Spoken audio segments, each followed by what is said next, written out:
بسم الله الرحمن الرحيم والشمس وضحاها والقمر إذا تلاها والنهار إذا جلاها والليل إذا يغشاها والسماء وما بناها والأرض وما طحاها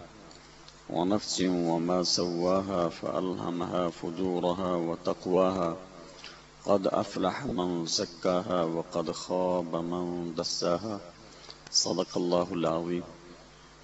وقال تعالى إن الله وملائكته يصلون على النبي يا أيها الذين آمنوا صلوا عليه وسلموا تسليما الصلاة والسلام عليك يا سيدي يا رسول الله وعلى آلك وأصحابك يا سيدي يا حبيب الله الصلاة والسلام عليك يا سيدي يا رحمة للعالمين وعلى آلك وأصحابك يا سيدي يا شفيع المذنبين الصلاة والسلام عليك يا سيدي يا رسول الله وعلى آلك وصحبه الله. یہ حمد و صلات کے بعد قابل احترام برادران اسلام، آج تزکیہ نفس کے حوالے سے کچھ سنائیں گے. رب تعالیٰ نے بے شمار انبیاء کرام اس دنیا میں لوگوں کی ہدایت کے لیے وقتاً فوقتاً مبعوث فرمائے. ان میں سب سے آخر میں جناب سید الانبیاء صلی اللہ علیہ وسلم تشریف لائے، جہاں ان کے مناصب جلیلہ کا تذکرہ فرمایا، ان کی فرائض نبوت کا، وہاں یہ تفصیلات بیان فرمائیں. والذی بعث فی الامیین رسولا منہم یتلو علیہم آیاتہ ویزکیہم ویعلمہم الکتاب والحکمہ وَإِن كَانُوا مِن قَبْلُ لَفِي ضَلَالٍ مُبِينٍ. اللہ وہ عظمتوں والی ذات ہے جس نے ان امیین میں اپنا رسول معظم مبعوث فرمایا. یتلو علیہم آیاتہ، وہ اللہ تعالیٰ کی آیات پڑھ پڑھ کر ان رب تعالیٰ کے بندوں کو سناتا ہے. وَيُزَكِّيهِمْ، اور ان کا تزکیہ کرتا ہے. وَيُعَلِّمُهُمُ الْكِتَابَ وَالْحِكْمَةَ، اور انہیں کتاب حکمت کی تعلیم دیتا. وَإِن كَانُوا مِن قَبْلُ لَفِي ضَلَالٍ مُبِينٍ، اور اس سے پہلے وہ لوگ کھلی گمراہی میں تھے. یہاں قرآن کریم کی آیات کی تلاوت یہ بھی نبی کی ایک ذمہ داری، تزکیہ نفوس یہ بھی ایک ذمہ داری، کتاب و حکمت کی تعلیم قرآن اور حدیث کہہ لیں، یہ بھی نبوت کے فرائض میں سے اہم فریضے. یہ جو کچھ ہم عمومی طور پر یہ مسئلے بیان کرتے ہیں، آپ نے یعنی آج سے پہلے جتنے یہاں پر دروس سنے یا اس کے علاوہ یہ یعنی فقہ وغیرہ جسے کہتے ہیں ظاہری طور پر، یا عام طور پر ہمارے ہاں جو کانسیپٹ ہے دین کا، اس میں یہ ہم سمجھتے ہیں کہ شاید یہ کتاب و حکمت کی تعلیم یہی پورے کا پورا دین ہے، جبکہ قرآن سیکھنے کے ساتھ قرآن کی تلاوت ظاہری طور پر قرآن کریم کی ریڈنگ ریسائٹنگ، اس کے ساتھ ساتھ قرآن کریم کے معنی، اس کی تفاسیر اور اس کے مفہومات، تعویلات، اس کی شرح وغیرہ، یہ بھی نبی امت کو سکھاتا. اور اس کے ساتھ لوگوں کے نفوس کا تزکیہ بھی نبی کرتا. یعنی یہ ایک علیحدہ ذمہ داری ہے. وہ اب یعنی لوگوں کے دلوں کو پاک کرتا ہے، ان کے نفوس کو پاک کرتا ہے. اب وہ کون سی ایسی نجاست ہے یا پلیدی ہے جس کا دور کرنا ضروری ہے، بلکہ نبوت کے فرائض میں سے ایک اہم فریضہ. اس سلسلے میں قرآن کریم چونکہ خالق حقیقی کی طرف سے نازل کرتا ہے، اس اللہ نے اس قرآن کو نازل فرمایا جو انسان کو بنانے والا، جو ہمارے اندر کے باطن کی ساری خرابیاں اور خوبیاں اچھی طرح جانتا ہے. تو اس اللہ تعالیٰ نے قسمیں اٹھا اٹھا کے ایک حقیقت کو باشگاہ فرمایا والشمس وضحاها، سورج کی قسم اور اس کے خوب روشن ہو جانے کی قسم. والشمس وضحاها والقمر اذا تلاها، چاند کی قسم جب وہ سورج کے پیچھے پیچھے آتا. والنہار اذا جلاها، دن کی قسم جب وہ خوب روشن ہو جاتا. واللیل اذا یغشاها، رات کی قسم جب وہ چھا جاتی ہے. واللیل اذا والسماء وما بناها، آسمانوں کی قسم اور ان کے بنانے والے کی قسم، والارض وما طحاها، زمین کی قسم اور اسے بچھانے والے کی قسم، ونفس وما سواها، نفس کی قسم اور اس کو سنوارنے والے کی قسم۔ یہ مختلف قسم کی متضاد قسمیں اٹھائیں۔ رات دن کا متضاد ہے، زمین آسمان کی ظاہری طور پر یہ مخالف ہے، اپوزٹ ہے۔ اسی طرح یہ سورج اور چاند، ایک وقت سورج ہوتا ہے دوسرے وقت میں چاند ہوتا۔ یہ قسمیں اٹھانے کے بعد فرمایا نفس کی بھی، قد افلح من زکاها وقد خاب من دساها، وہ آدمی فلاح پا گیا جس نے اپنے نفس کو پاک کر لیا، اور وہ آدمی ناکام اور خائب و خاسر رہا جس نے اسے آلودہ کر لیا۔ نفس آلودہ بھی ہو جاتا، یہ صاف بھی ہو جاتا۔ یہ ایک ایسی چیز ہے جس کے ساتھ آلودگی لگ سکتی ہے، اور اس آلودگی کو نجاست کو دور بھی کیا جا سکتا ہے۔ اب وہ آلودگیاں کیا ہیں؟ نفس کی وہ آلودگیاں اور گندگیاں اور نجاستیں غلاظتیں وہ کیا ہیں؟ اسے پھر قرآن کریم ہی نے بیان فرمایا۔ پارہ 3 سورہ آل عمران میں آتے ہیں، زُيِّنَ لِلنَّاسِ حُبُّ الشَّهَوَاتِ، لوگوں کے لیے شہوات کی محبتیں مزین کر دی گئیں، بھلی کر دی گئیں، والبنین، اولادوں کی محبت، والقناطیر المقنطرہ، جمع کیے ہوئے خزانوں کی محبت، والخیل المسومہ، اور نشان زدہ گھوڑوں کی، اعلیٰ قسم کی سواریوں اور گاڑیوں کی محبت، والفضہ، اور سونے کی چاندی کی، والخیل المسومہ، والانعام، چپایوں کی جانوروں کی، والحرث، اور کھیتیوں کی۔ مختلف قسم کی چیزیں رب تعالیٰ نے کئی قسم کی، جدھر جدھر ہمارے وہ قلبی رجحانات یا میلانات ہو سکتے ہیں، جو انسان کی فیورٹ یا آئیڈیل چیزیں ہو سکتی ہیں، وہ ساری چیزوں میں سے ایک ایک دو دو جنسیں اس کی گنوانے کے بعد ارشاد فرمایا ذالک متاع الحیات الدنیا، یہ ساری کی ساری یہ دنیا کے برتنے کی یہ چیزیں ہیں، دنیا کا ساز و سامان ہے، اور جو کچھ اللہ تعالیٰ کے پاس ہے وہ انسان کے لیے بہت ہی بہتر ہے۔ واللہ عنده حسن المآب، اور اللہ تعالیٰ کے ہاں بہترین پلٹنے کی جگہ۔ یہ انسان کو مختلف چیزیں اس دنیا میں رب تعالیٰ نے پیدا فرمائی، اور ان کی محبت انسان کے اندر ڈالی گئی، ان کو اس کے لیے مزین کیا گیا، جیسا کہ وہ شیطان نے بھی کہا تھا کہ میں ان کے لیے لَأُزَيِّنَنَّ لَهُمْ فِي الْأَرْضِ وَلَأُغْوِيَنَّهُمْ أَجْمَعِينَ، یہ میں ان انسانوں کو دنیا کی چیزیں ان کے لیے مزین کر کر کے انہیں دکھاؤں گا، اور ان سارے انسانوں کو میں اغوا کرنے کی کوشش کروں گا۔ اور نبی علیہ السلام نے اس سلسلے میں ارشاد فرمایا، بخاری شریف میں آتا ہے، وہ سرکار ارشاد فرماتے ہیں کہ اگر ابن آدم کو مال کی ایک وادی مل جائے، بہت زیادہ مال مل جائے، تو یہ چاہتا ہے کہ دوسری جو وادی ہے یہ بھی مجھے ہی مل جائے۔ ہوس اور ہرس اس کے اندر اس حد تک رکھی گئی ہے، اگر اس کے پاس لاکھوں ہوں تو کروڑوں کا متمنی ہے، کروڑوں ہوں تو خربوں کا متمنی ہے، اس کی وہ چیز پوری نہیں ہوتی ہوس۔ اور آپ نے ارشاد فرمایا جوں جوں بندہ بوڑھا ہوتا جاتا ہے اس کی ہرس جوان ہوتی جاتی ہے، اور انسان کی ہرس کو، ہوس کو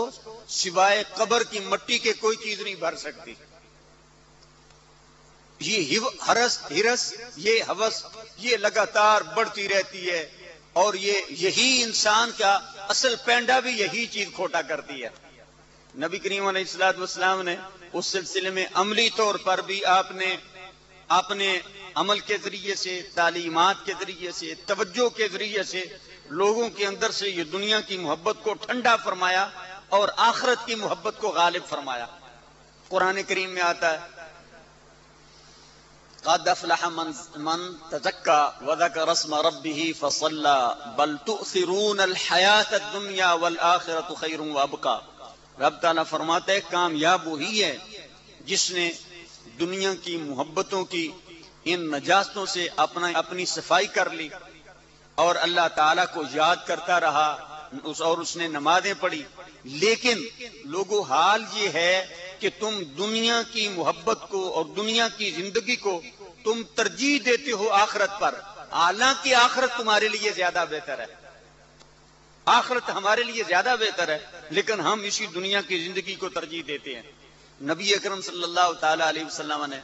اپنی تعلیمات کے ذریعے سے بھی، میں اس سلسلے میں یہ وضاحتیں پیش کرنا چاہتا ہوں، آپ نے ایک دن ایک ڈبے کی صورت میں یہ 4 لکیریں بنائیں، یعنی چاروں طرف یوں کر کے آپ نے ایک ڈبہ سا بنا کے آپ نے ارشاد فرمایا، اور اس کے اندر آپ نے ایک مرکزی لکیر بنائی، پہلے یہ حدیث پاک کبھی سنا چکا ہوں، اور اس کے باہر آپ نے تھوڑی تھوڑی چھوٹے چھوٹے آپ نے نشان لگائے۔ آپ نے ارشاد فرمایا صحابہ جانتے ہو یہ کیا ہے؟ عرض کی نہیں۔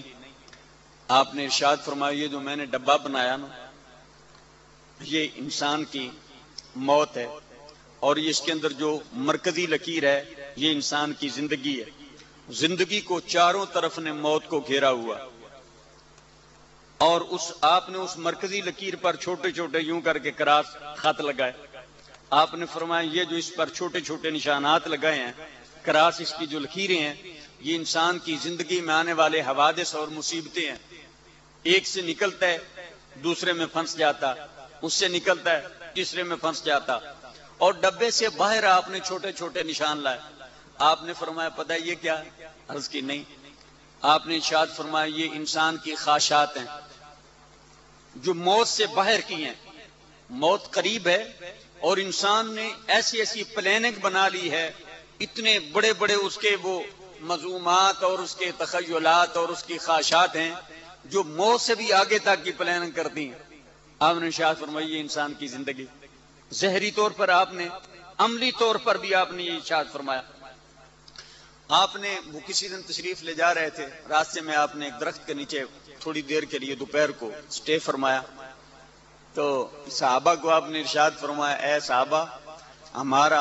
اس دنیا میں ٹھہراؤ یا قیام وہ ایسے ہے جیسے آج کے اس سفر کے دوران ہمارا تھوڑی دیر کے لیے اس درخت کے نیچے قیام کرنا، اس کے بعد پھر ہم رواں دواں ہو جائیں گے، کہیں ہم عالم امر سے چلے، عالم ارواح میں آئے، وہاں سے اس دنیا میں آئے، تھوڑا سا اس دنیا میں قیام کر کے پھر عالم برزخ کی طرف آگے نکل جائیں گے۔ اور آپ نے ارشاد فرمایا کن فی الدنیا کأنک غریب او عابر السبیل، دنیا میں اس طرح رہ گویا کہ تو غریب الوطن ہے، اجنبی ہے یا مسافر ہے۔ مسافر کہیں کسی منزل پہ وہ ٹھہرتا ضرور ہے لیکن کسی اس قیام گاہ کو وہ اپنی منزل اور اصلی ٹھکانہ نہیں سمجھتا۔ مثلا ایک آدمی ہے اس نے لاہور جانا ہے، راستے میں ڈسکا یا گزرنے والا وہ قیام کرتا ہے، ممکن ہے اگر وہ تھک جائے تو اپنی گاڑی بھی روک لے اور ادھر کسی ہوٹل میں رہ بھی لے، ریسٹورانٹ میں قیام بھی کر لے، یا کہیں اس نے اور آگے جانا ہے تو راستے میں انسان قیام کرتے ہیں، لیکن کبھی راستے کو انسان منزل نہیں سمجھتا۔ لیکن ہم ایسے بھولے ہیں کہ ہم نے راستے کو اپنی منزل سمجھ لیا۔ یہ دنیا ادھر ٹھہرنے کی جگہ نہیں ہے، ٹھہرنا تو جا کر کہیں آگے ہے، یہاں پر تو صرف چند روزہ ہماری زندگی ہے، اور یہاں پر ہمارے لیے دنیا کی محبت اتنی غالب آ چکی ہے کہ اب ہماری ذہنوں میں صرف اور صرف مادیت اور دنیا ہی دنیا وہ چھائی ہوئی ہے، حالانکہ اس کی حقیقت یعنی انسان اگر مر جائے تو اس کے لیے سونا اور چاندی اس کی کیا حقیقت ہوگی؟ کچھ بھی نہیں۔ مرنے والے کے لیے تو دنیا کی ساری چیزیں وہ بالکل مٹی کے برابر ہیں۔ حضور علیہ الصلوۃ والسلام کے ایک صحابی ہیں، ان کا نام ہے حضرت زید۔ آپ نے ارشاد فرمایا زید آج صبح تو نے کیسی کی ہے؟ آج صبح تیرے ایمان کی کیفیت کیا تھی؟ انہوں نے عرض کی یا رسول اللہ صلی اللہ علیہ وسلم آج صبح میں نے ایمان کی حالت میں کی ہے، میں اور آپ ہم نے بھی اپنے ایمانوں کا جائزہ لینا ہے کہ ہم کیسے مومن ہیں۔ یا رسول اللہ آج صبح میں نے ایمان کی حالت میں صبح کی ہے۔ آپ نے فرمایا ہر دعوے کی دلیل ہوتی ہے، تیرے دعوے کی دلیل کیا؟ عرض کرتے ہیں یا رسول اللہ صلی اللہ علیہ وسلم آج جب میں اٹھا تو میں نے جنت کو اپنے قریب ترین دیکھا، اور اہل جنت کو میں نے مشاہدہ کیا کہ وہ ایک دوسرے کے ساتھ محبت کے ساتھ یہ کھلے دلوں کے ساتھ مل رہے ہیں، اور اہل جہنم کو میں نے دیکھا کہ وہ ایک دوسرے سے نفرت کر رہے ہیں. یا رسول اللہ صلی اللہ علیہ وسلم آج صبح میں نے اس حال میں کی ہے کہ میرے لیے مٹی کا ایک ڈھیلا اور سونا یہ دونوں برابر تھے. آپ نے ارشاد فرمایا زید تو بالکل سچ کہتا، یہی ایمان ہے. لیکن ہمارے لیے تو ایسا نہیں ہوتا. ہمارے لیے تو سونا اور مٹی کبھی برابر ہو جائیں تصور بھی نہیں کر سکتے ہیں. لیکن جس بندے کو رب تعالیٰ یہ فکر سلیم عطا فرما دیتا ہے آخرت کی، اسے جب وہ فکر عطا فرما دیتا ہے تو پھر اس کے لیے یہ دنیا کا ہونا نہ ہونا پھر یہ برابر ہو جاتا. وہ یہ سمجھتا ہے کہ ساری دنیا مل کر بھی اگر مجھے نفع پہنچانا چاہیں، رب تعالیٰ نہ چاہے تو مجھے ساری دنیا والے مل کر بھی نفع نہیں پہنچا سکتے ہیں. اگر رب تعالیٰ مجھے نقصان پہنچانا چاہے، ساری دنیا والے مجھے محفوظ رکھنا چاہیں تو دنیا والے مجھے محفوظ نہیں رکھ سکتے ہیں. جو رب تعالیٰ نے بنا دیا ہے، جو رب تعالیٰ کا فیصلہ ہے وہ ہو کر رہے گا. یہ یقین انسان کو اگر آ جائے تو یہی اصل میں ایک انسان کا کمال ہے. انبیاء کرام تشریف لائے ہیں، انہوں نے اپنی توجہات کے ذریعے سے بھی اپنے متابعین اور اپنے ماننے والوں کے اندر سے یہ دنیا کی محبت کو سرد فرمایا اور آخرت ہی کی انہیں ترغیب دلائی اور آخرت کی وہ عظمت وہی ان کے ذہنوں میں راسخ فرمائی تاکہ دنیا میں جتنی دیر ادھر انسان رہے. آج ہمارے ہاں مربیین کا بھی حال یہ ہے. نبی اکرم صلی اللہ تعالیٰ علیہ وسلم اگر آپ تعلیمات ارشاد فرماتے ہیں نا کہ یہ دنیا ایک فانی ہے، چند روزہ زندگی ہے، اس کے بعد ہم نے آگے چلے جانا ہے، تو نبی اکرم صلی اللہ تعالیٰ علیہ وسلم نے اپنے گھر میں بھی کوئی مال دنیا جمع نہیں کیا. اتنی کرو فر والی ان کی زندگی نہیں تھی، نہ کوٹھیاں تھیں، نہ بنگلے تھے، نہ ان کے لیے کوئی ایسی سواریاں تھیں، نہ کوئی اتنا بڑا یہ مال دنیا تھا. عملی طور پر بھی نبی علیہ الصلوۃ والسلام جو کچھ وہ کہتے تھے وہ کرتے بھی تھے. لیکن آج ہمارے ہاں ہمارے مربیین ظاہری طور پر یہ دین سکھانے والے یا یہ تربیت کرنے والے حضرات اگر ان کے گھروں میں یا آستانوں پہ جا کر دیکھتے ہیں تو اتنا یہ کر و فارو ہوتا ہے اور اتنا زیادہ مال دنیا جمع ہوتا ہے، لگتا ہے کہ انہوں نے تو شاید اس دنیا کو چھوڑنا ہی نہیں ہے. تو بجائے اس کے کہ وہاں جا کر ہماری وہ یعنی اندر میں کچھ تبدیلی واقع ہوتی ہے اور ہم آخرت کی طرف زیادہ رجوع کرتے، ہم ادھر جاتے ہیں تو الٹا ہمیں دنیا کی محبت اور زیادہ غالب ہو جاتی ہے. لیکن نبی علیہ الصلوۃ والسلام کی خدمت عالی کا حال یہ تھا. جناب حنظلہ رضی اللہ تعالیٰ عنہ روایت فرماتے ہیں ایک دن گھر سے باہر تشریف لائے تو باہر میں جناب ابو بکر صدیق رضی اللہ تعالیٰ عنہ ملے. پوچھا حنظلہ کیا حال ہے؟ کہنے لگے قد نافق حنظلہ، حنظلہ تو منافق ہو گیا. کہنے لگے کیا کہہ رہے ہو حنظلہ منافق؟ کہنے لگا جب میں نبی علیہ الصلوۃ والسلام کی خدمت میں ہوتا ہوں تو آخرت کو اپنے قریب ترین دیکھتا ہوں اور دنیا کی بے ثباتی اس حد تک وہ ذہن پہ جادم راسخ ہو چکی ہوتی ہے، لگتا ہے چاند لمحوں کے بعد ہم نے یہ سب کچھ چھوڑ کے چلے جانا. لیکن اب باہر آیا ہوں تو وہی بیوی بچوں میں وہ دل بہل گیا، اسی دنیا میں اسی کا ہو کر رہ گیا، آخرت کی فکر وہ والی نہیں رہی. حضرت ابو بکر صدیق رضی اللہ تعالیٰ عنہ فرماتے ہیں یہ تمہاری بات ٹھیک ہے لیکن یہ منافقت والی شاید یہ بات درست نہ ہو. نبی اکرم صلی اللہ تعالیٰ علیہ وسلم کی خدمت عالی میں حاضر ہوتے ہیں اور وہاں جا کر آپ سے پوچھتے ہیں. بعض میں روایتوں میں یوں بھی ہے کہ ابو بکر صدیق نے فرمایا میری کیفیت بھی ایسی ہی ہے. چنانچہ آپ سرکار کی خدمت میں حاضر ہوئے تو نبی علیہ الصلوۃ والسلام کی خدمت میں اپنا حال پیش کیا تو آپ نے ارشاد فرمایا ہر لمحہ تمہاری وہ کیفیت ایک جیسی نہیں رہ سکتی. یہاں پر وہ تمہاری جو کیفیت ہے اگر وہی کیفیت تمہاری باہر بھی رہے تو اللہ تعالیٰ کے فرشتے آ کر تمہارے ساتھ مسافے کریں. وہ کیفیت ہر وقت نہیں رہ سکتی. وہ اللہ کے نبی کی یا ایک شیخ کامل جو اللہ کے نبی کا حقیقی طور پر نمائندہ اور جانشین ہوتا ہے اس کی خدمت میں واقعتاً یہ دنیا اتنی حقیر ہو جاتی ہے اور آخرت اتنی عظیم ہو جاتی ہے کہ پھر وہ دنیا کو کچھ بھی نہیں سمجھتا. اور نبی اکرم صلی اللہ تعالیٰ علیہ وسلم نے جناب ابو ہریرہ بیان فرماتے ہیں آپ نے ارشاد فرمایا میں بتاؤں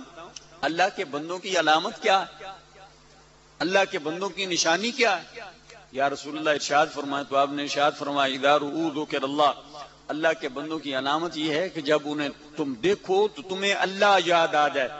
اللہ کی محبت ساری محبتوں پہ غالب آ جائے. یہ دنیا کے سارے ساز و سامان انسان کے لیے یہ حقیر ہو جائیں اور دنیا کی محبت کی ان کے سامنے کچھ بھی حیثیت نہ رہے اور وہ اس وقت انسان اپنی فکر کریں اور کہیں ہاں ہمیں یہ کچھ کرنا چاہیے تھا لیکن ہم تو نہیں کر سکیں. انبیاء کرام کے وہ یعنی تزکیہ کے حوالے سے کہ آپ نے صحابہ کرام کے وہ تزکیہ فرمایا، اور یہ سارے کا سارا یہ ما فوق الاسباب قسم کا یہ کورس ہوتا۔ نبی اکرم صلی اللہ تعالیٰ علیہ وسلم نے ظاہری طور پر میں نے بھی آپ کو یہ تعلیمات دی ہیں، واقعات بھی آپ کو سنائے ہیں، قرآن کریم کی آیات بھی سنائی ہیں، احادیث طیبہ بھی آپ کے سامنے پیش کی ہیں، لیکن حقیقتاً انبیاء کرام یہ سب کچھ کرتے رہے جیسا کہ یہ تعلیمات ہیں، لیکن حقیقتاً یہ ہوتا ہے کہ نبی اپنی توجہ سے لوگوں کے دلوں کے اندر سے وہ دنیا کی محبت جھاڑو دے کر صاف فرما دیتے ہیں اپنی توجہ سے، اور اسے پھر صوفیاء کرام نے اس کی وضاحت بھی فرمائی ہے۔ مثلا یہ حضرات صحابہ کرام اس دنیا میں رہتے ہوئے بھی ان کے دل اس دنیا کی محبت سے پسیجتے نہیں ہیں۔ حضرت ابوبکر صدیق رضی اللہ تعالیٰ عنہ، حضرت داتا صاحب نے ان کا وہ تذکرہ لکھا ہے کشف المحجوب شریف میں، اس دنیا میں رہتے ہیں، کاروبار بھی کرتے ہیں، بلکہ پوری اسٹیٹ کے ہیڈ بھی ہیں، امیر المومنین بھی ہیں، لیکن دنیا سے اتنے بے رغبت کہ دنیا کے ہونے نہ ہونے کا وہاں پر کوئی بھی تصور نہیں ہے، اور وہ دعا کرتے رہتے ہیں، اللہ یا اللہ مجھے مال دنیا عطا فرما اور اس دنیا سے مجھے زاہد فرما دے، دنیا سے مجھے بے راغب کر دے، میں اپنے اختیار کے ساتھ دنیا کو چھوڑ دوں۔ انہیں اپنے پہ اتنا کنٹرول تھا اور اتنا اعتماد تھا کہ دنیا ہوتے ہوئے بھی وہ اس کی طرف رغبت نہیں فرماتے تھے۔ حضرت دادا صاحب فرماتے ہیں یہ بڑا کمال ہے، یہ کمال کا مقام ہے جو رب تعالیٰ نے جناب صدیق اکبر رضی اللہ تعالیٰ عنہ کو عطا فرمایا، اور یہ فقر اختیاری کا یہ مقام ہے کہ دنیا ہے لیکن اس کی طرف وہ توجہ نہیں کرتے ہیں۔ نبی اکرم صلی اللہ تعالیٰ علیہ وسلم نے ارشاد فرمایا یہ موٹا کھوٹا لباس پہننا، صوف پہن لینا، موٹی موٹی کھڑائیں پہن لینا، اور حال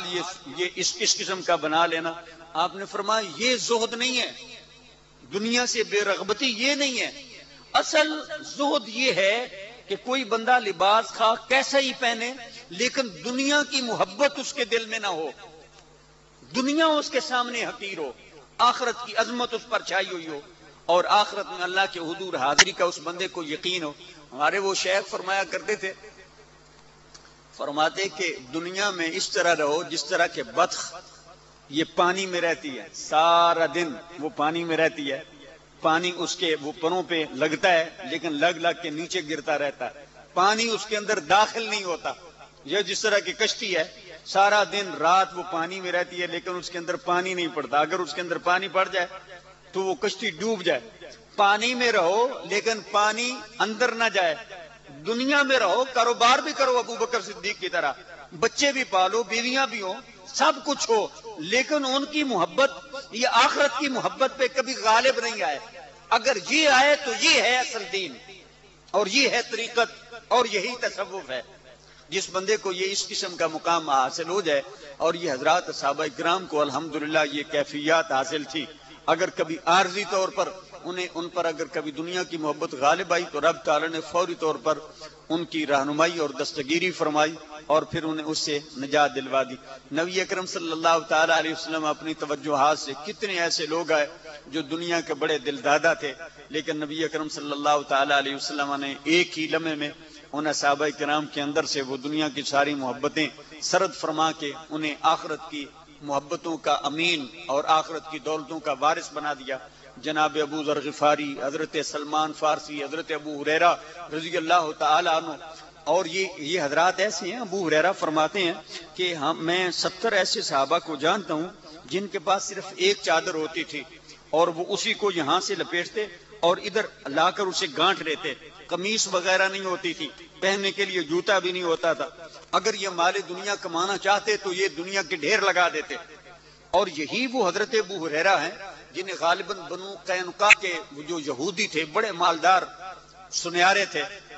انہوں نے جناب ابو ہریرہ کو فرمایا، ان کا اصل نام تھا عبد الرحمن دوسی، وہ کہنے لگے اے ابو ہریرہ تو محمد صلی اللہ علیہ وسلم کے پاس رہتا، تیرے پاس نہ بیوی ہے، نہ تیرے پاس مکان ہے، نہ تیرے پاس کوئی اپنا کاروبار ہے، اپنی تیری خواہشی کوئی نہیں ہے، تو اپنی مرضی کے مطابق زندگی نہیں رہ رہا، اگر تو یہ نبی علیہ الصلوۃ والسلام کا کلمہ چھوڑ دے، ہم اپنے خاندان کی بہترین قسم کی لڑکی کے ساتھ تیرا بیاہ کر دیں،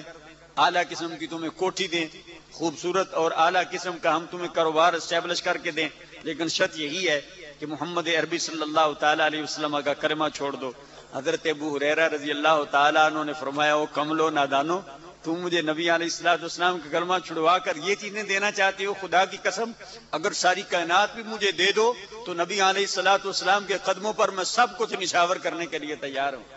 یہ محبت ایک فقیر آدمی کو،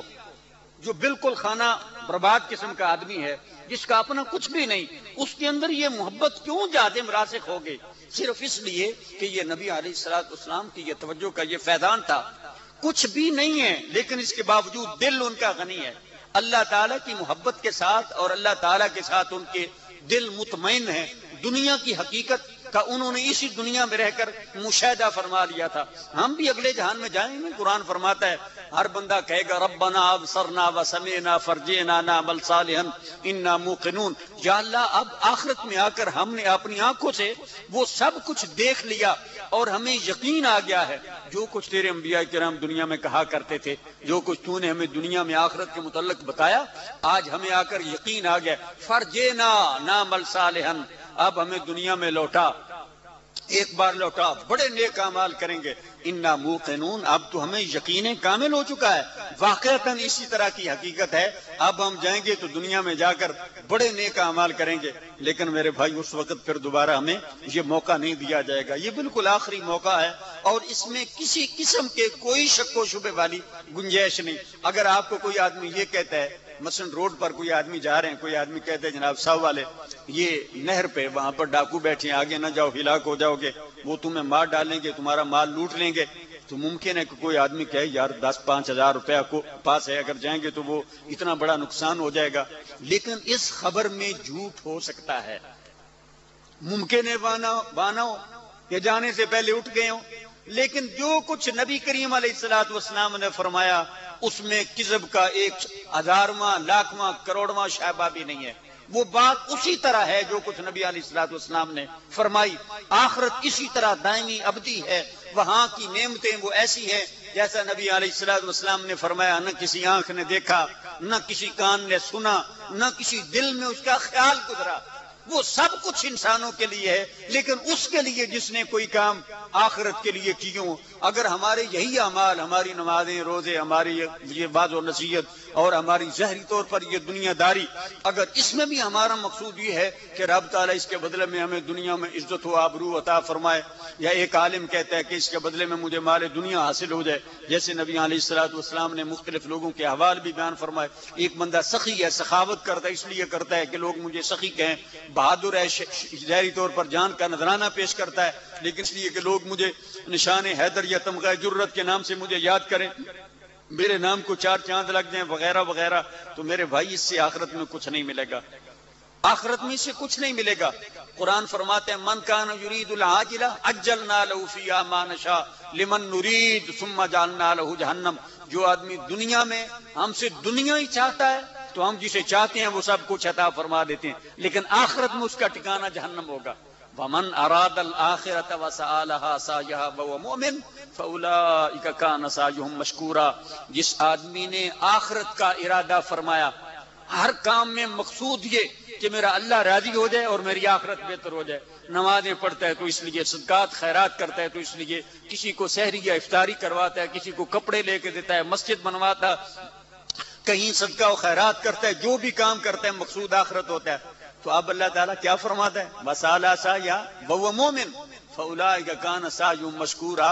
رب تعالیٰ ارشاد فرماتا ہے اس کی نعمتوں کا قیامت کے دن شکریہ ادا کیا جائے گا۔ رب تعالیٰ بندے کو فرمائے گا تھینک یو، تھینک یو کہتے ہیں نا، کوئی بڑا آج کل کو کام کر دے، جناب آپ کا بہت بہت شکریہ۔ رب تعالیٰ، حالانکہ اللہ تعالیٰ کو کسی کا شکریہ ادا کرنے کی کیا ضرورت ہے، لیکن اللہ تعالیٰ نے کمال مہربانی فرمائی، فرمایا اجر بھی دیں گے، شکریہ بھی ادا کریں گے۔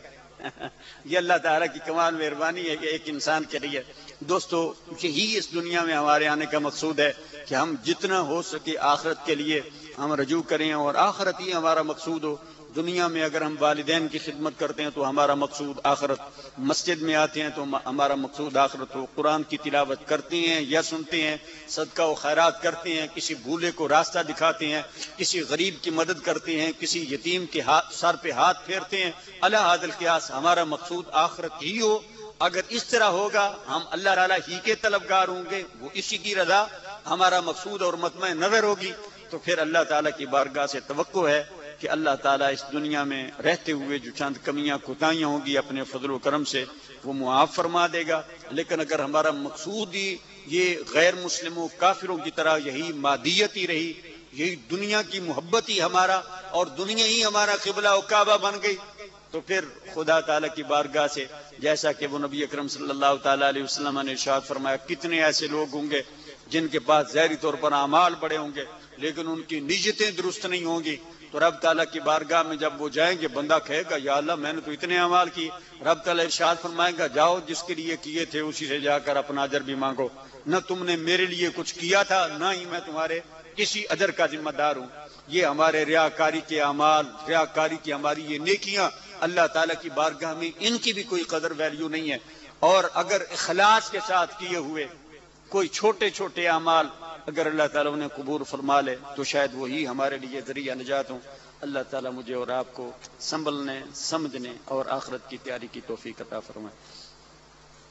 کسی دوست نے کوئی پوچھنا ہے؟ اللهم صل على سيدنا محمد وعلى ال سيدنا محمد كما صليت